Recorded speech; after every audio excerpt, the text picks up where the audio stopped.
Now let's see how to code the computer class using decorators in this case. And we're going to take a look at how to use the decorators to extend what goes on with a computer class. Here's the computer class. It's a public class named computer. It's got a default constructor, public constructor that does nothing, as you see here. And it's got a method called description.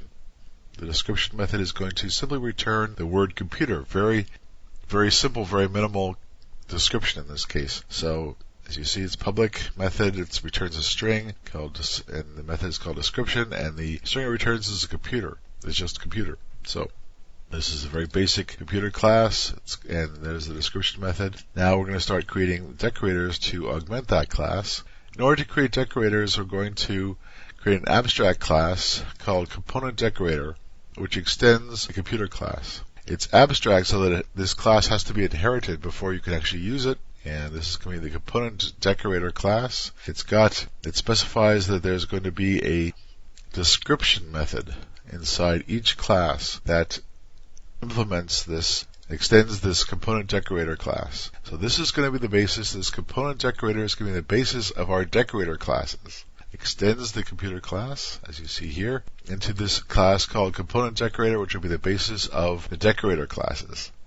Okay, so here, for example, is the disk class. Now remember, the decorators are supposed to be wrapper classes, and so they will be able to accept computer objects and extend their description method. That's the idea here in the decorator class, the decorator classes. So here you have public class disk. This is going to act as a wrapper. Extends component decorator. So in other words, it extends the component decorator class, which means it's going to be one of our decorators.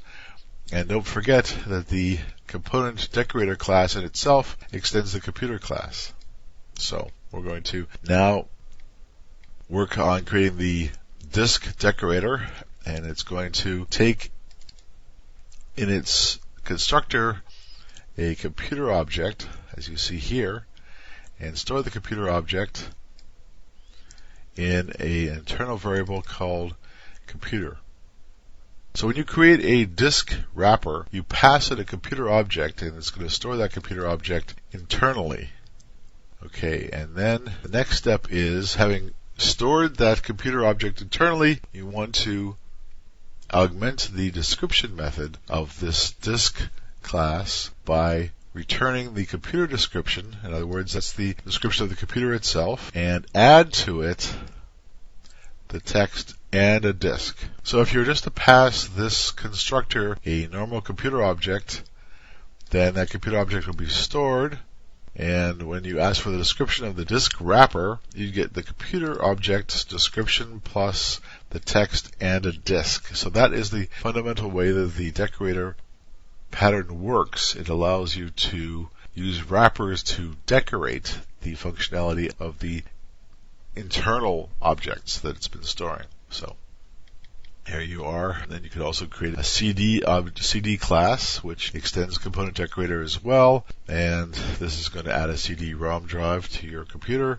And when you create this object of this CD class, you pass the computer objects to that CD class. It's stored internally as before, and you return the computer object's description method and a CD, add the text and a CD. So once again, we're creating another wrapper here that will allow you to augment the functionality of your computer. We can also add the same for a monitor. This is a class named monitor. Extends component decorator as well, so it's going to be one of our decorators. When you create a monitor object, you pass it a computer object. Now don't forget, this computer object you pass it can itself be a component decorator object, because the component decorator object is based on the computer objects. The component decorator class is based on the computer class. So when you pass it a computer object, you can in fact also be passing it a component decorator object. So here you have the computer object you're passing the constructor that's stored in this internal variable called computer, and the description string is going to return the computer description method's return value plus the text and a monitor.